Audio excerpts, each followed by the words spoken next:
Hi, how are you? I hope you're having a great day.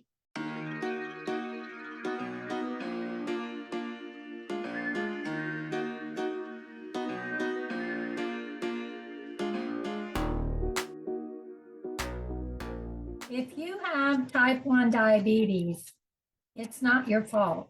You can't prevent it, but researchers are working on ways to slow down the disease and possible ways to prevent it. Or do the wrong exercises. Your body's immune system attacked and destroyed the cells in the pancreas that make insulin. So your pancreas stopped making insulin.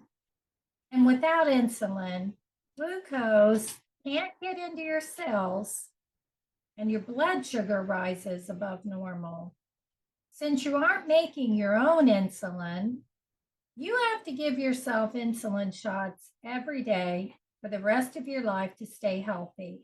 It's believed that type 1 diabetes is caused by genes and factors in the environment, such as viruses or bacteria. They're believed to trigger the onset of type 1 diabetes. For example, in one study, researchers discovered how bacteria activate killer T cells. Those are white blood cells that attack healthy cells instead of protecting them. Those T cells destroy insulin producing cells and then causes type 1 diabetes. Infection, whether it's from a bacteria or virus, causes a stress response in the body by increasing certain hormones like cortisol and adrenaline and work against the action of insulin and results in the body's increased production of glucose, creating high blood sugar levels. Diabetes typically occurs in children and young adults, but it can occur at any age.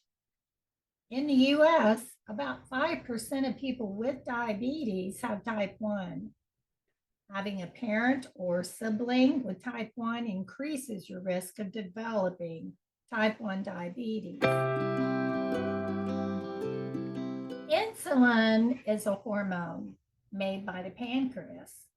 Blood glucose, also called blood sugar, is our main source of energy produced in the body and comes mainly from the food we eat.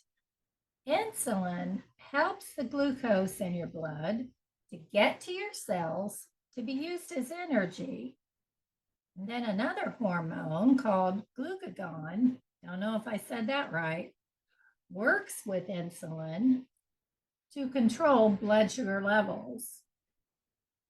So without insulin, glucose can't get into your cells and blood sugar rises above the normal range.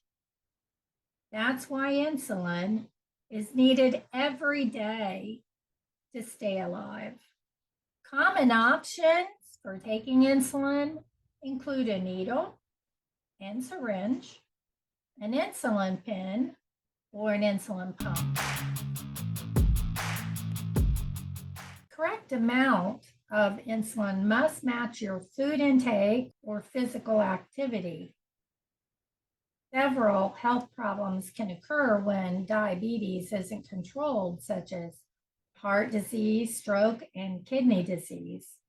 Severe hypoglycemia or low blood sugar can result when these don't match the amount of insulin that you take.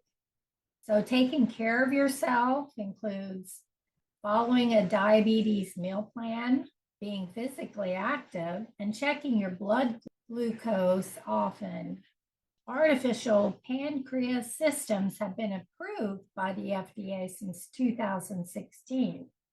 I imagine they're for people who have a major problem regulating their blood sugar.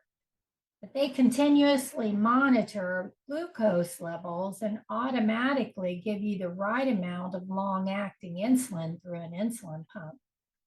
You still need to test your monitor several times a day and adjust the insulin pump to deliver the correct dose. These devices can also help with type 2 diabetes and gestational diabetes. The typical type 1 diabetes symptoms are increased thirst and urination, increased hunger, blurred vision, fatigue, and unexplained weight loss. But there are other symptoms that are signs of diabetic ketoacidosis, or DKA, a life-threatening condition that can occur as a result of type 1 diabetes. If any of these symptoms occur, a trip to the emergency room is needed. Stomach pain, breath that smells fruity, dry or flushed skin, nausea or vomiting, trouble breathing, and trouble paying attention or feeling confused, but also those first symptoms that I mentioned. Doctors will test for diabetes with a random plasma glucose test, or RPG.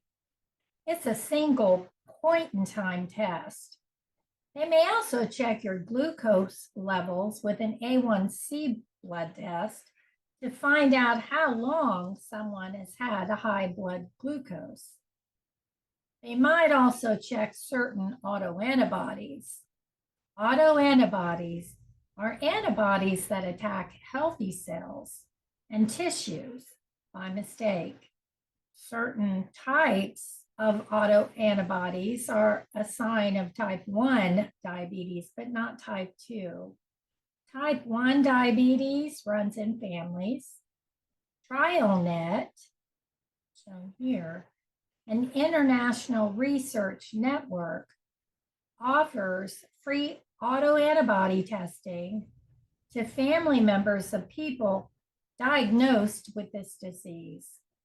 If you have a brother or sister, child, or parent with type 1 diabetes, you might want to get an autoantibody test.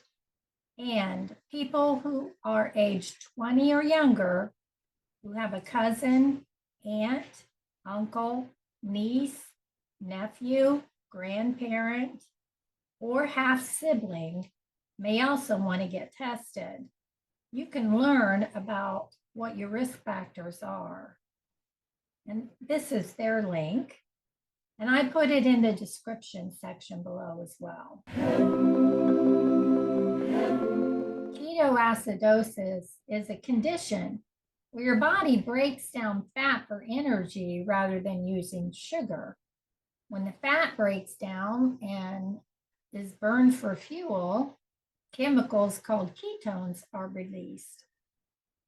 Ketones are poisonous to the body. The kidneys usually remove ketones through our urine.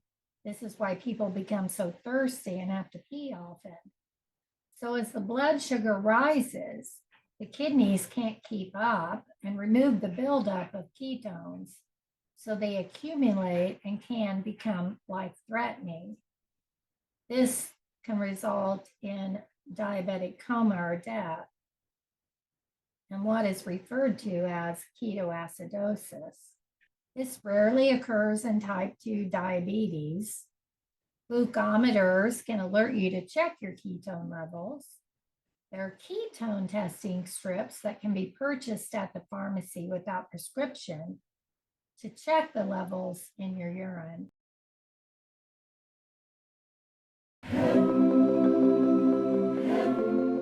Having one autoimmune condition increases your risk of having another autoimmune condition.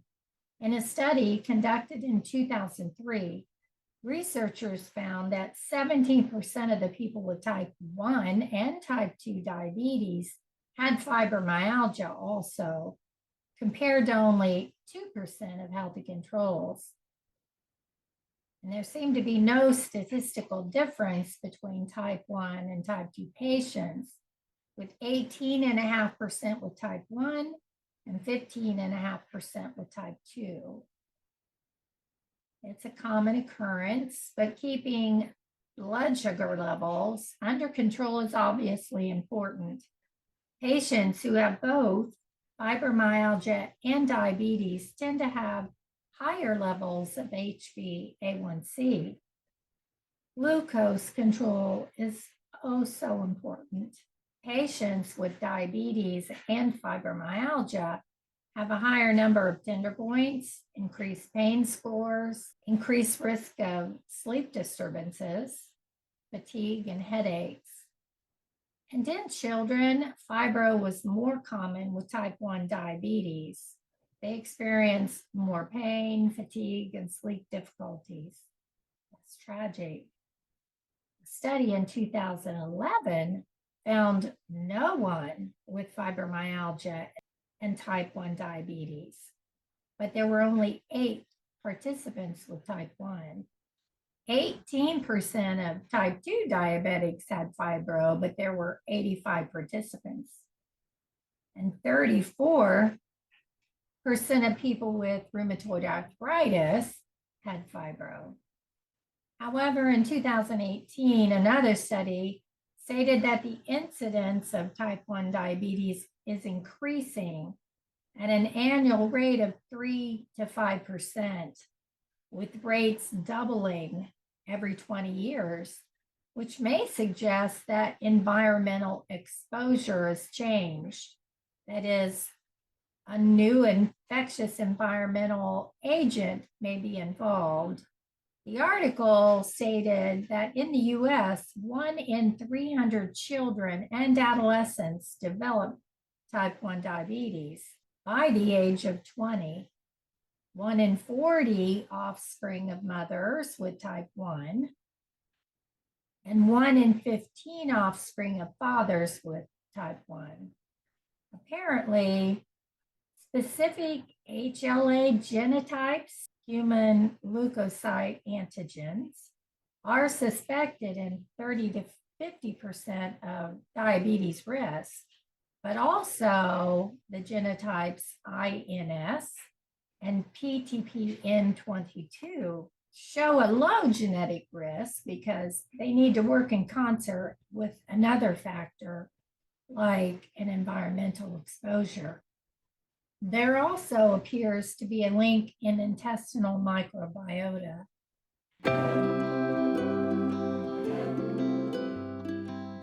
Imagine this scenario. You're 16 years old. You're active and you play on the football team.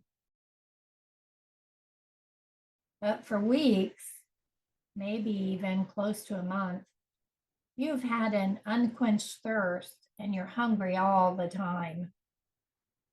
And you're fatigued most of the time, but you fight through it because you have things you want to do. Just a month before, you had a terrible toothache, and it took several rounds of antibiotics to get the bacterial infection under control and cleared so you could get a root canal. You're a kid, but some days you find it hard to participate in activities. Then after a workout at school, you need weight training to bulk up for football. You weigh yourself.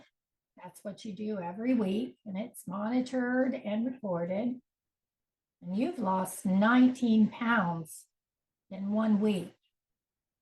Your stomach has been hurting all day. So you text your mom and you say, "Mom, I've lost 19 pounds." And she's like, no, seriously. I've checked. Mom is shocked. And so she calls the doctor. Something's not right. Doctor suspects diabetes and says, "Go to the juvenile clinic right now." It's located next to the hospital with a connected hallway, which is nice. They take you back to a room, and as your mom explains to the doctor your symptoms and what your pediatrician thought, all you can think about is how terrible you feel. They check your blood sugar and your A1C. They might even look at your ketone levels. And you're told it's almost 600. The nurse says they need to get you to the emergency room immediately and instructs you to sit in the wheelchair. But you don't want to. I don't need to sit in the wheelchair, you're thinking. That's silly. But oh no, they require it. When they get you to the emergency room, the nurse tells them that they need to find you a bed. They're full. She tells the person at the desk, we'll find him a bed. They roll you right in front of all the other people that are waiting. I feel a little embarrassed, but everything's like a whirlwind as they determine you have diabetes, ketoacidosis, a life-threatening condition, and begin to fill you with all the things needed to help you recover.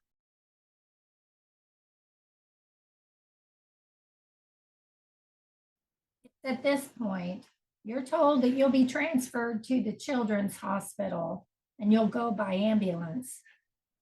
You're taken to the children's ICU and monitored 24 hours a day. Your mom is told that your glucose was in the 200 to 300s for the last 2 weeks. So now you know that it probably started then.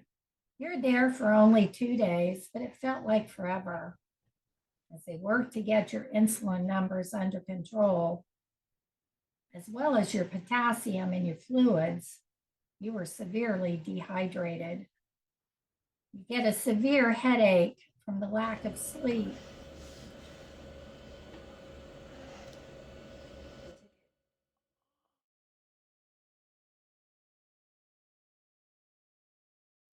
So thankfully, you get medication that helps you fall asleep and feel better. You have a nice breakfast. You have a nice supper. And you're thankful for the food because you were really hungry. After supper, you felt nauseous. So they give you something for that. Or you eat your supper, check your glucose numbers, and give you your first shot of insulin. They've removed all those bags that are connected to you in your arm. After supper, you get your continuous glucose monitor on your arm. It will need to be changed every 2 weeks. And they set up an app on your phone so you can check those glucose numbers and it will alert you if it gets high or low. It's also connected to your parents' cell phones, so they're aware of your numbers as well. You learn how to calculate your food intake, grams, carbs, so you know just how much insulin to give yourself with each meal, 3 times a day.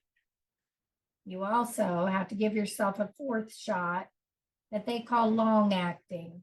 You'll give that to yourself at 10 o'clock at night before you go to sleep. It lasts 24 hours. Wow. It's really hitting you. You have type 1 diabetes. You tell your mom it's a mindset, but there's nothing you can do about it.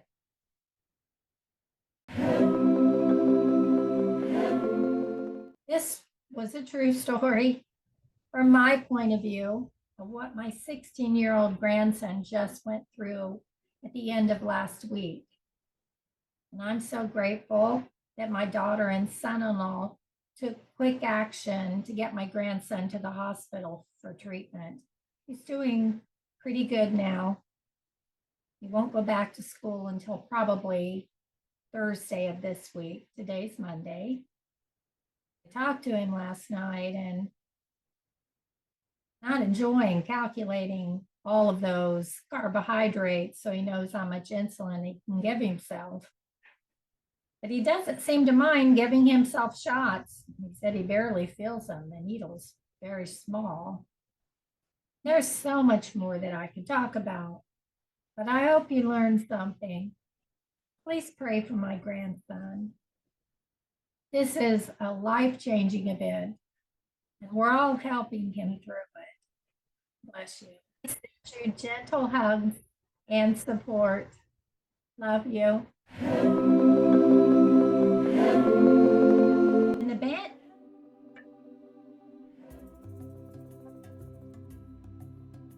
And then causes type 1 bacteria and results in the body's increase made by the pancreas. Insulin helps the glucose. Insulin helps the glucose in your body to control blood sugar. The typical type 1 symptoms are increased or DKA, life-threatening condition that can get doctors. They might also check certain that attack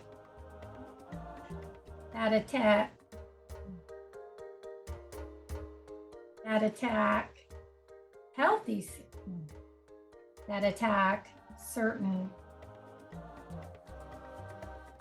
offers free autobit and people who are aged physical activity entitled.